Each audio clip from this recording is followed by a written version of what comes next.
अस्सलाम वालेकुम वरहमतुल्लाहि वबरकातुहू। ओके जी, आज जो हमारा लेक्चर है वो पैथोलॉजी का है, anatomy and physiology of lymphatic system. ठीक है, लिम्फेटिक सिस्टम एक्चुअली रिस्पॉन्सिबल होता है हमारा जो फ्लूइड है उसको टिश्यू से ब्लड में और ब्लड से बैक टू टिश्यूज़ के अंदर लेके आना। ठीक है, ये जो काम है वो लिम्फेटिक सिस्टम करता है। हमारा जो फ्लूइड होता है उसको टिश्यूज़ तक पहुंचाना और देन थ्रू ब्लड उसको बैक टू जो यानी कि पहले टिश्यू से बॉडी की तरफ ब्लड के अंदर उसको सर्कुलेट करवाता है, देन बैक टू टिश्यूज़ को जो है वो लेके जाता है। अब जो लिम्फेटिक सिस्टम होता है वो बेसिकली हम कहते हैं कि वो सर्कुलेटरी और इम्यून सिस्टम का पार्ट है। अब वो कैसे है ये फर्दर आप पढ़ोगे। ठीक है, लिम्फेटिक वेजल्स होती हैं जो इस फ्लूइड को हमारे टिश्यू से बॉडी ब्लड में और देन ब्लड से बैक टू टिश्यू लेके जाती हैं, उनको कहते हैं लिम्फेटिक वेजल्स। जो ये फ्लूइड है इसको हम कहते हैं लिम्फ। ठीक है, तो इस लिम्फ को टिश्यू से ब्लड के अंदर लेके जाने का काम जो है वो वेजल्स का।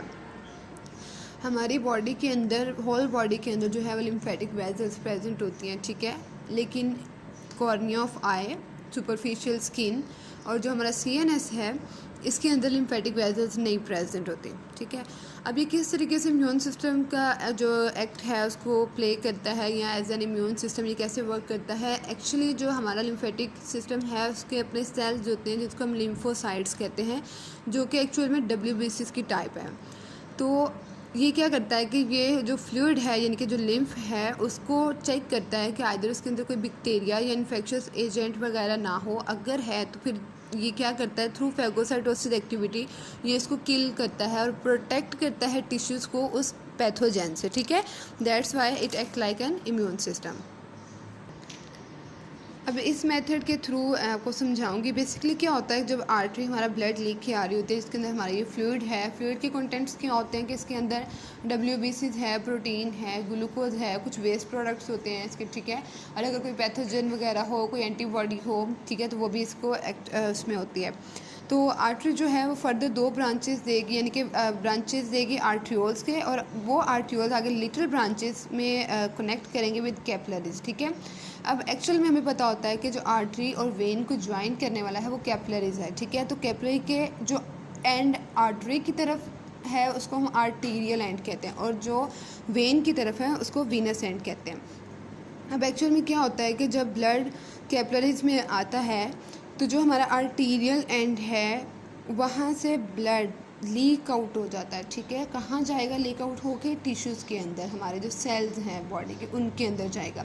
उनके दरमियान में जो स्पेस है, इंटरस्टिशियल स्पेस जिसको कहते हैं, ठीक है, सेल्स के दरमियान में, तो उस स्पेस में चला जाता है through arterial end of capillaries. Actual में क्या होता है कि जो हमारी कैपिलरी है वो सिंगल सेल लेयर्ड होती है। ठीक है, यानी कि उसकी जो एपिथेलियल सेल हैं वो एक लेयर उसकी होती है। तो ये इतने परमेबल होते हैं कि इसके अंदर से जो है वो WBC या जो हायर प्रोटीन्स वगैरह है वो तो बाहर नहीं लीक आउट होती, लेकिन ग्लूकोज या जो न्यूट्रिएंट्स हैं दूसरे वो लीक आउट होके सेल तक जाते हैं, जो उनकी इंटरस्टिशियल स्पेस है वहाँ तक जाते हैं। क्यों? क्योंकि ये सेल्स को रिक्वायर्ड होते हैं उनकी ग्रोथ के लिए, उनके अपने फंक्शंस के लिए। अब क्या होता है कि डेली बेस के ऊपर 20 लीटर जो ब्लड है वो इन आर्टीरियल एंड से जो है वो बाहर आएगा सेल्स की तरफ। अब क्या होता है कि थ्रू वीनस एंड, जो कैपिलरीज का वीनस एंड है, वहाँ से ब्लड जो फ्लूइड है वो बैक चला जाता है हमारी कैपिलरी में 17 लीटर। निकला कितना था? 20 लीटर। वापस कितना गया? 17 लीटर।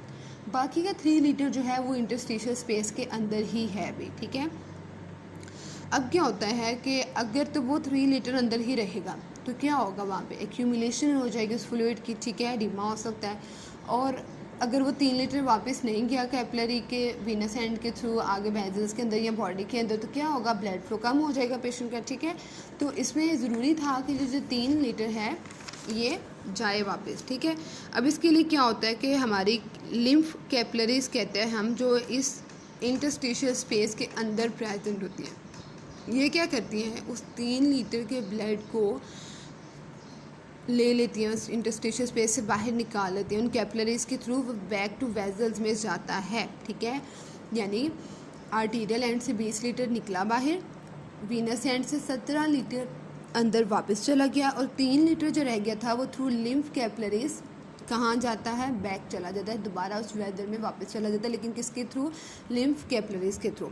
अब क्या होता है कि जो हमारी जो लिम्फ कैपिलरीज है ना, इनके आगे नोड्स बने हुए होते हैं, ठीक है, ये जो है ना, इनके आगे नोड्स बने होते हैं, थोड़े से आप कह लो ऐसे सर्कुलर फॉर्म है, ठीक है, ऐसे नोड्स होते हैं,